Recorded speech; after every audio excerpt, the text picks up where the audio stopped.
अब्बा निकल तो नहीं गए? वो परफ्यूम की बोतल बंद करके सिंगार मेज पर रखती मखसूस हॉर्न और गेट खुलने की आवाज़ पर मोबाइल और पर्स उठाकर बाहर को भागी।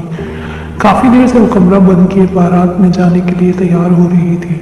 फातिमा बेगम जल्दी जल्दी का शोर मचाए 10 बार दरवाज़ा बजा चुकी थी। मुकर्ररा वक्त होने को था। आज दावत भाई की बारात थी। सुलेमान साहब को तो सबसे पहले हॉल पहुंचना था और इसकी सुस्त तैयारियों से भी वो वाकिफ थे।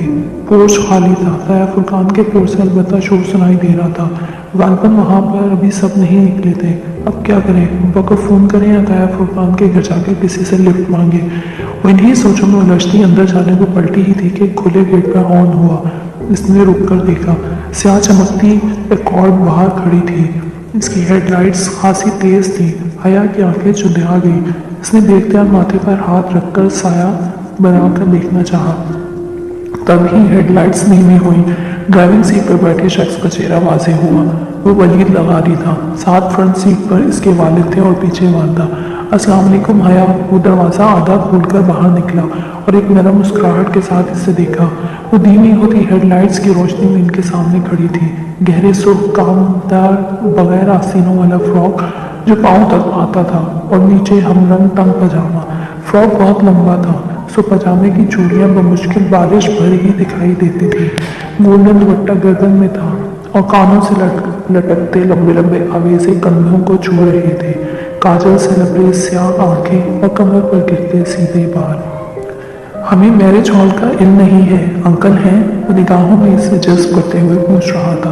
वो मुतज़ब्ज़ब सी आगे आई, फिर इसे नज़रअंदाज की लगारी साहब के दरवाजे के साथ रुकी।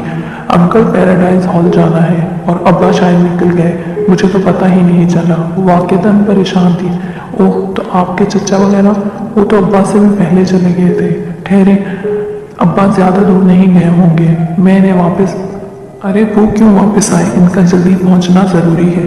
आप हमारे साथ आ जाओ बेटा, हमने भी तो वहीं जाना है। हाँ बेटा आओ। मिसेस महनाज लगारी ने फौरन अपनी तरफ का दरवाज़ा खोला और दूसरी तरफ हो गई।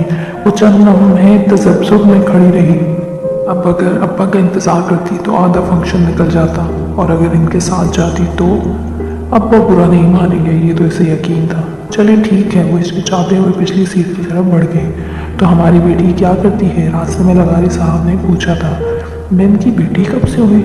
जी मैं शरिया एंड लॉ में LLB ऑनर्स कर रही हूँ, यानी कि आप इस्लामी वकील हैं। जी। वो फीका सा मुस्कुराई। ये लोग इतनी अपनायत क्यों दे रहे थे इसे?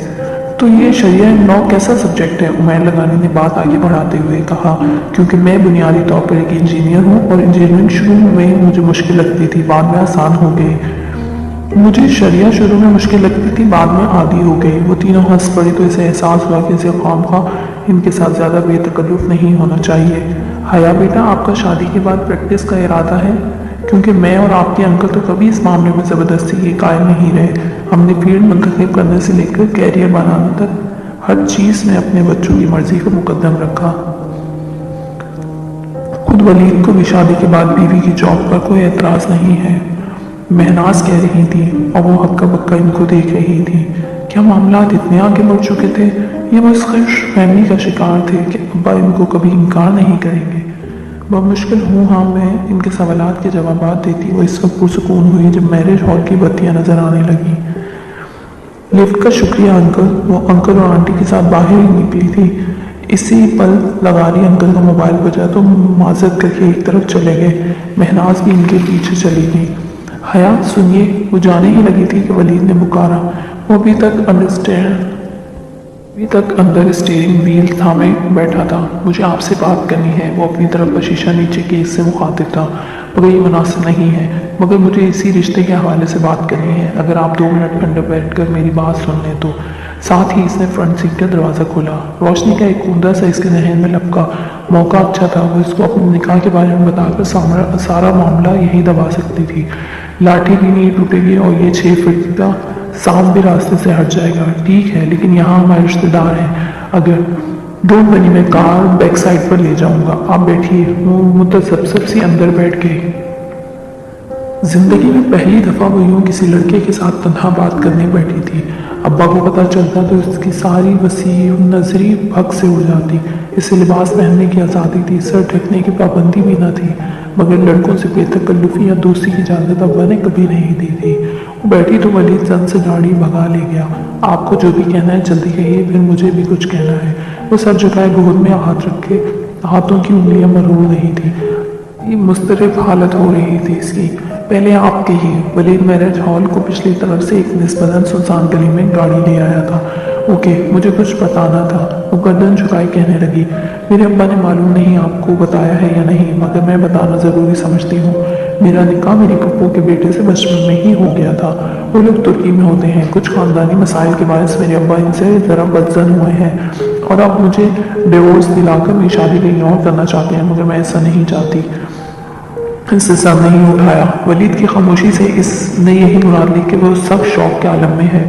मैं अपने शौहर के वफादार हूँ मिस्टर वलीद।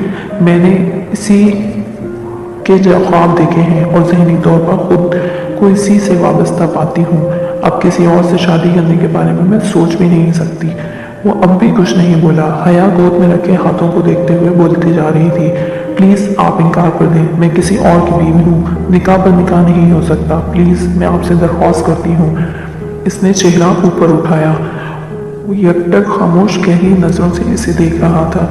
ये इसका चेहरा तो ना था, वो जो सारा रास्ता ड्राइविंग के दौरान देखती आई थी। ये तो कोई और ही शख्स था। फिर आपने क्या सोचा? इसकी आवाज़ लड़खड़ा गई। वलीद की आंखों में कुछ ऐसा ज़रूर था कि ऐसे लगा कि वो एक संगीन गलती कर चुकी है। खतरे का अलार्म जोर जोर से इसके अंदर बजने लगा। किस बारे में? वो बुझल आवाज़ में बोला तो दरवाजे की तरफ सिमटी। नामहसूस अंदाज से इसका हाथ हैंडल पर रेंग गया। आपके इस रिश्ते से इनकार के बारे में। सारी उम्र पड़ी है ये बातें करने के लिए हया, अभी तो इन लम्हों से फ़ायदा उठाओ जो मैसर हूँ। वो एकदम इस पर झुका। हया के लोगों से चीख निकली। वलीद ने दोनों हाथ इसकी गर्दन पर रखने चाहे, मगर इसने जोर से हैंडल खींचकर दरवाज़ा धकेला। दरवाज़ा खुलता चला गया। वो दूसरे हाथ से वलीद को धक्का देकर बाहर निकली। इसका दुपट्टा वलीद के हाथों में आ गया था। वो तेज़ी से बाहर भागी तो वलीद ने दुपट्टा खींचा। दुपट्टा इसकी गर्दन के साथ रगड़ता हुआ पीछे वलीद के हाथों में रह गया। वो बिना पीछे मुड़कर देखे भागती जा रही थी। इसे वलीद के दरवाज़ा खोलकर कोई ऊंची सी अंग्रेज़ी गाली देने की आवाज़ सुनाई दी। इसके भागते कदमों में तेजी आ गई। गलियां सुनसान थी। जाने वो कहाँ ले आया था? आज इतवार का दिन था और दुकानों के शटर गिरे हुए थे। वो इधर उधर देखे बगैर बदहवास दौड़ती हुई एक गली में मुड़ गई। पीछे कोई दौड़ता हुआ आ रहा था। वो भागती हुई गली के दूसरे सिरे तक पहुंची, मगर ये क्या, गली बंद थी, डेड एंड। वो बेसाख्ता पलटी। भागते कदमों की आवाज़ करीब आ रही थी। वो दौड़कर गली के बंद सिरे तक गई और दीवार की ईंटों को छू कर टटोला। शायद अंदर कोई जादुई दरवाज़ा हो, शायद हैरी पॉटर की कहानियां सच हो। मगर क्यों भागती हो? मसरूर से अंदाज में किसी ने पीछे से कहा तो वो घबरा कर पलटी। वलीद सामने से कदम कदम चलता आ रहा था। इसके लोगों पर फातिहाना मुस्कुराहट थी। वो निढाल सी दीवार से लग गई।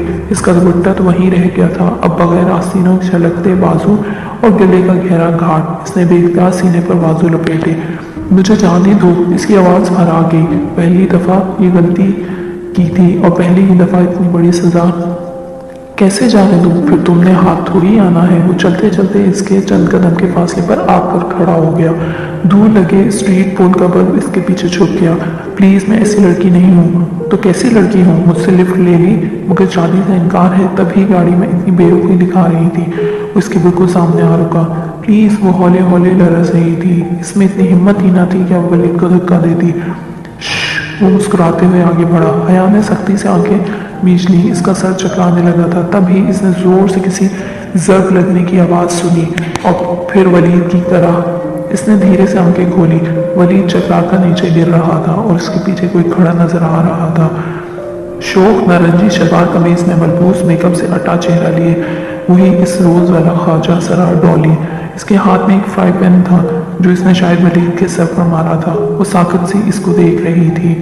डॉली ने पाँव से एक ठोकर वलीद को मारी तो इसका बेहोश वजूद जरा परे हुआ। वो 2 कदम आगे बढ़ा और एन हया के सामने रुका। اس کی سلور چمکیلے آئی شیڈو سے اٹی آنکھوں میں ایسی کاٹ تھی کہ وہ سانس روکے سے دیکھے گئی۔ تبھی اس نے ہاتھ بڑھایا اور حیا کو گردن کے پیچھے دبوچا، یوں کہ گھٹی پر گرے بال بھی اس کی گرفت میں آ گئے۔ ڈالی کے ہاتھ اور حیا کی گردن کے درمیان اس کے بال تھے، پھر بھی اس کے ہاتھ کا کھردرا پن وہ محسوس کر سکتی تھی، لیکن لوگوں سے کراہ تک نہ نکلی۔ اس کی گردن کو یوں ہی پیچھے سے دبوچے ڈالی نے ایک جھٹکے سے اسے آگے دھکیلا۔ وہ بے اختیار کھانسی، مگر ڈالی کی بے رحم گرفت ڈھیلی نہ پڑی۔ وہ اسے اس طرح پکڑے اپنے آگے دھکیل کر چلا رہا تھا۔ وہ لڑکھڑاتے قدموں سے چل رہی تھی۔ گلی کی آواز سب جہاں سے وہ آئی تھی وہ اسے لے گیا، پھر مخالف سمت میں مڑ گیا۔ سامنے ہی میرج ہال کا پچھلا حصہ تھا۔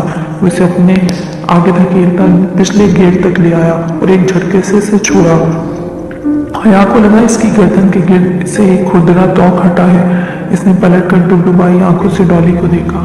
وہ ابھی تک لب بھینچے تلخ کاٹدار نگاہوں سے اسے دیکھ رہا تھا۔ حیا کی آنکھوں سے آنسو گرنے لگے۔ اسے لگا وہ اب کبھی نہیں بول پائے گی۔ دفتن ڈالی نے اپنی گردن سے لپٹا نارنجی دوپٹہ کھینچا اور اس پر اچھالا۔ دوپٹہ اس کے سر پر آن پر ٹھہرا، پھر سلکی بالوں سے پھسلتا ہوا شانوں پر ڈھلک گیا۔ ڈالی جھکتی ہوئی نظروں سے اسے دیکھتا ہوا آہستہ سے بولا، بے حیا۔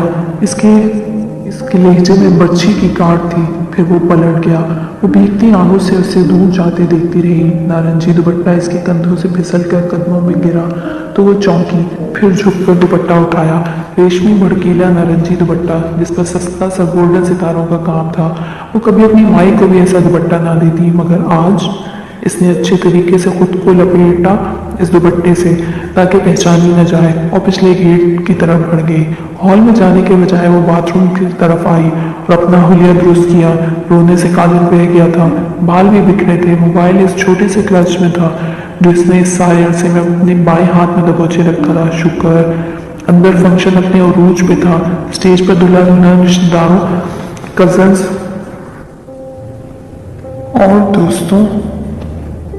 اور دوستوں کے جلو میں مسکرا رہے تھے۔ سونیا بھابھی بھی بہت اچھی لگ رہی تھی اور داور بھائی بھی۔ ایرم فیروزی فراک میں چہکتی ہوئی ادھر ادھر گھوم رہی تھی۔ اصولاً اسے بھی وہیں ہونا چاہیے تھا، مگر وہ ایسی ذہنی حالت میں نہ تھی کہ وہ 2 قدم بھی چل پاتی، سو بے دم سی ایک آخری نشست پر گری ہوئی تھی۔ بے حیا، بے حیا، بے حیا۔ ڈالی کے الفاظ کی باز گوش ہتھوڑے کی طرح اس کے دماغ پر برس رہی تھی۔ وہ بے حیا تو نہیں تھی، وہ تو کبھی کسی لڑکے کی گاڑی میں نہیں بیٹھی تھی۔ اس سے تو یہ غلطی پہلی دفعہ ہوئی تھی۔ پھر سوچ کر دماغ پھٹا جاتا تھا۔ وہ آدھے فنکشن کے بعد ہی طبیعت کی خرابی کا